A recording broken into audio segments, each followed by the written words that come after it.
অপমান করেছেন মুসলিম সমাজকে, মসজিদকে, ইমামকে। আমরা ঘোরতর তার বিরুদ্ধে। আলেমদের সম্মান আছে।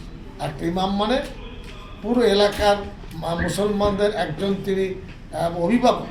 এই 27 লক্ষ ভোটাররা কোথায় আছে? যদি বিদেশি থাকে বের করে দেবেন, কেউ তো বলে, কিন্তু জেনুইন ভোটার বাদ যাবে কেন? এখন যেটা চলছে বাড়ি বাড়ি গণনা, 33টা প্রশ্নের উত্তর দিতে হবে। একটা বাড়িতে 3 ভাই থাকলে 3 ভাইকে ফর্ম ফিল আপ করতে হবে। তিনি কি জানেন? এটা হিন্দু মুসলমানের কোনো প্রশ্ন নয়, নাগরিকদের প্রশ্ন। মসজিদে মাইক নামিয়ে দেবেন এই অধিকার পুলিশের। অন্যায় করেছেন তারা। রাজাবাজার থেকে 11 তারিখ মঙ্গলবার রাজাবাজার মহলালী শিয়ালদা হয়ে ধর্মতলায় চেতনামূলক একটা মিছিল আর বক্তব্য রাখার জন্য চেষ্টায় আছে। জমিয়ত উলামা হিন্দ পশ্চিমবঙ্গ রাজ্য শাখার পক্ষ থেকে জেলায় জেলায় জনগণকে, জমিয়ত কর্মীকে, সাধারণ মানুষকে সচেতন করার উদ্দেশ্যে আমরা সফর শুরু করেছি। আজকে আমি বেলডাঙ্গায় আছি। আমার সাথে কলকাতা হাইকোর্টের লন্ডন অ্যাডভোকেট আছেন 4 জন। এখানে জমিয়তের নেতৃত্বরা আছেন। আমাদের মূলত প্রথম প্রশ্ন হল 7 লক্ষ ভোটার ভোট দান থেকে বিরত ছিল। মালদা জেলায় 4 লক্ষ, মুর্শিদাবাদ জেলায় 4,52,000, মালদা জেলায় 4,30,000, কলকাতার উত্তর দক্ষিণ মিলে 6.5। এই 27 লক্ষ ভোটাররা কোথায় আছে? যদি বিদেশি থাকে বের করে দেবেন, কেউ তো বলে, কিন্তু জেনুইন ভোটার বাদ যাবে কেন? এখনো পর্যন্ত নির্বাচন কমিশন বা সিইও কোনো ডেটা দেয়। আমরা এই উপলক্ষে আগামী 12 তারিখে রাজাবাজার থেকে 11 তারিখ মঙ্গলবার রাজাবাজার মহলালী শিয়ালদা হয়ে ধর্মতলায় চেতনামূলক একটা মিছিল আর বক্তব্য রাখার জন্য চেষ্টায় আছে। এটা হলো প্রথম। আমাদের দাবি 27 লক্ষ ভোটার, তার মধ্যে যেমন আছে মিসম্যাচ, বানান ভুল, টাইটেল ভুল, বয়স ভুল, এটা কোন জায়গায় আছে, আর অ্যাডজুডিকেশন বিচারাধীন তারা বাদ গেছেন। প্রত্যেকটি বুথের যে লিস্ট এইভাবে লাল দাগ দেওয়া আছে, এরা ভোটার, অথচ সেই এরা হাইকোর্টে কতটা পেন্ডিং। দুঃখের বিষয়, নির্বাচন সুপ্রিম কোর্ট বলেছিল যে আপনারা ট্রাইব্যুনাল গঠন করুন। কলকাতায় জুকায় ট্রাইব্যুনাল গঠন হয়েছে, 19 জন বিচারপতি ছিলেন, এখন সবাই পালিয়ে চলে গেছে। বলছেন আপনাদের সাথে কাজ করা যাবে। হাইকোর্টের বিচারপতি অবসর পাবে, লোক আছে বিচারপতি জেনারেল আর সেন্সাস কমিশনার অফ ইন্ডিয়া 9/8/25 তারিখে এই বিজ্ঞপ্তিটা জারি করেছে। আমরা এটা পুনরায় প্রিন্ট করেছি। এতে জনগণের জন্য 33 দফা বিষয়বস্তু আছে, ফিল করতে হবে। এটা তার বাংলা। এখানে আমরা সল্টলেকে এদের অফিসে গিয়েছিলাম।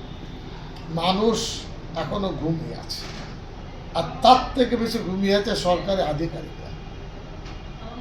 দিল্লি সেন্ট্রাল গভর্নমেন্ট হলো হুকুম দেবে, ইমপ্লিমেন্ট এজেন্সি হলো পশ্চিমবঙ্গ সরকার, DM, ADM, SDO, BDO, joint BDO.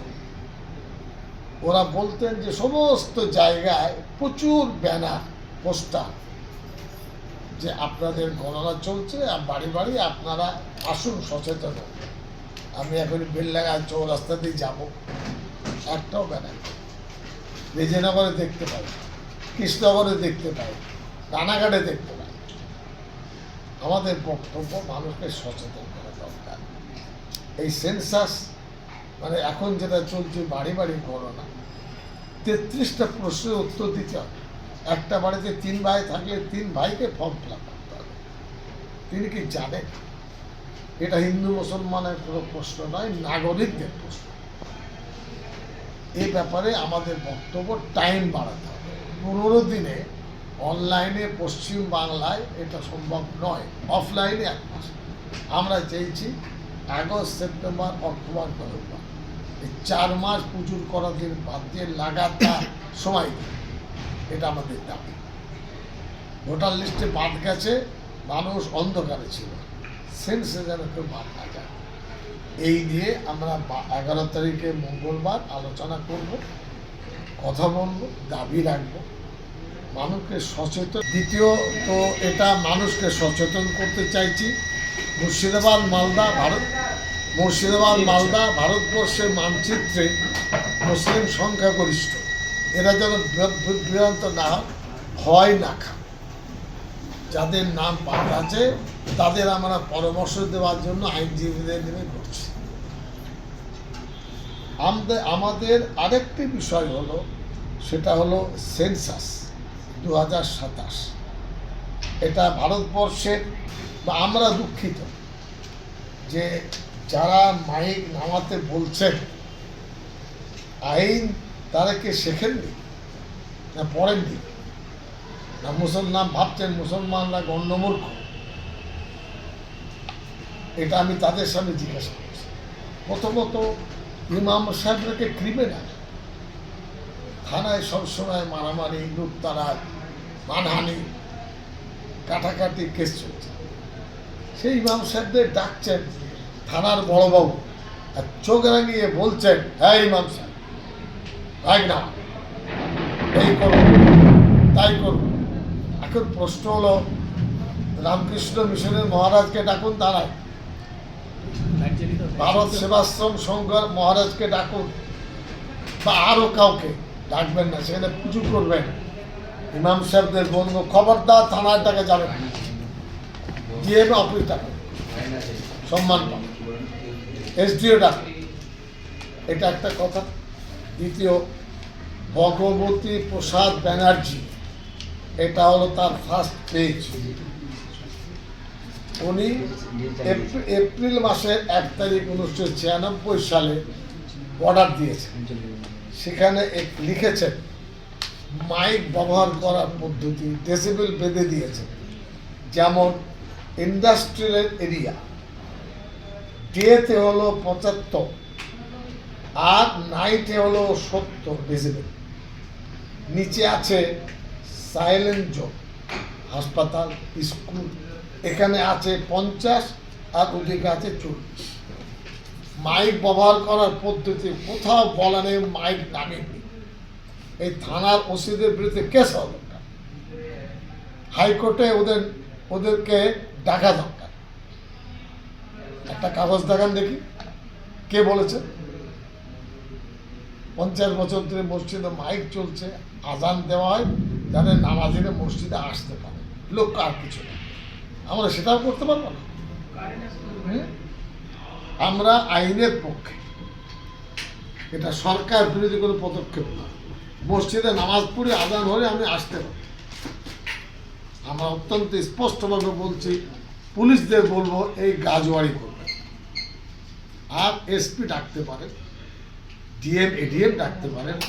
কেন থানায় যাবে ইমাম সাহেব নিজের আপনার পদমর্যাদা ক্ষুণ্ণ করতে? আমাদের ভিডিও ভালো লাগলে লাইক এবং শেয়ার করুন। কমেন্ট সেকশনে গিয়ে জানান আপনাদের মতামত। আরও ভিডিও পেতে আমাদের চ্যানেল সাবস্ক্রাইব করুন এবং প্রতি মুহূর্তে খবরের আপডেট পেতে প্রেস করুন বেল আইকন।